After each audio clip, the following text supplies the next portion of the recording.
রাতে আমরা মাওয়া কাঠে খাচ্ছি। অলরেডি আমাদের খাবার চলে এসেছে।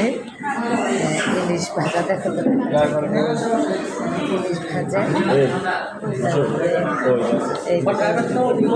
মেহমান আমেরিকান মেহমান এবং আমার মেয়ে আমেরিকা থেকে এসেছে। আমার আমার ফ্রেন্ডেরা এসেছে। আমাদের সাথে বসো, মাসুদ বসো, এই যে মাঝখানে ঢুকতে পারে, মাঝখানে ঢুকতে পারে। ভাইয়া ভাইয়া তুমি একটু চাপ দাও, বা তুমি একটু এদিকে আসো।